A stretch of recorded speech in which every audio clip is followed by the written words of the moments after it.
আজ বানাবো নিরামিষ ঘুগনি। তো আমি এখানে 200 গ্রাম মটর জলে ভিজিয়ে রেখেছিলাম 7-8 ঘন্টার জন্য।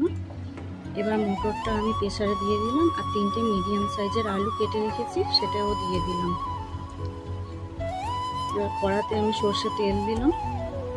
এবার ফোড়নে একটা তেজপাতা, একটা শুকনো লঙ্কা আর কিছুটা গোটা সাদা জিরে দিলাম, দিয়ে একটু ভালো করে ভেজে নিলাম।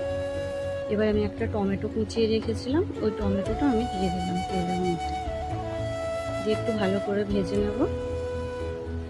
এবার আমি একটা মশলা পেস্ট করে রেখেছি, এখানে আদা, জিরে আর ধনে, তার মধ্যে 1 চামচ হলুদ গুঁড়ো আর 1 চামচ লঙ্কার গুঁড়ো দিলাম, দিয়ে আমি মশলাটা সব একসঙ্গে মিশিয়ে নিচ্ছি।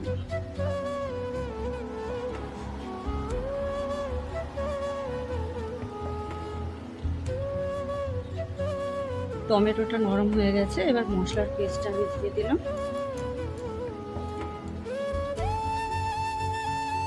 1 চামচ লবণ দিলাম, দিয়ে আমি ভালো করে সব কিছু একটু মিশিয়ে নিচ্ছি। তো অল্প সামান্য একটু আমি জল দেব, দিয়ে আমি ভালো করে আবার মশলাটা একটু মিশিয়ে নেব। মশলাটা ভাজা ভাজা হয়ে গেছে, মশলা থেকে একটু তেল ছেড়ে গেছে।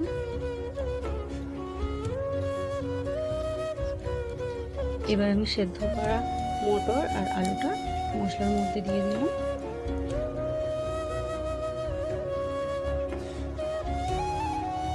দিয়ে আবার সব কিছু ভালোভাবে মিশিয়ে নেব।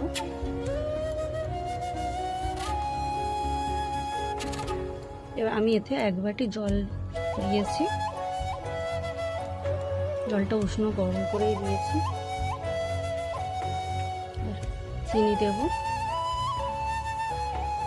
এবার একটু গরম মশলা গুঁড়ো আমি দিয়ে দিলাম এর মধ্যে, দিয়ে এবার সব কিছু ভালোভাবে মিশিয়ে নেব।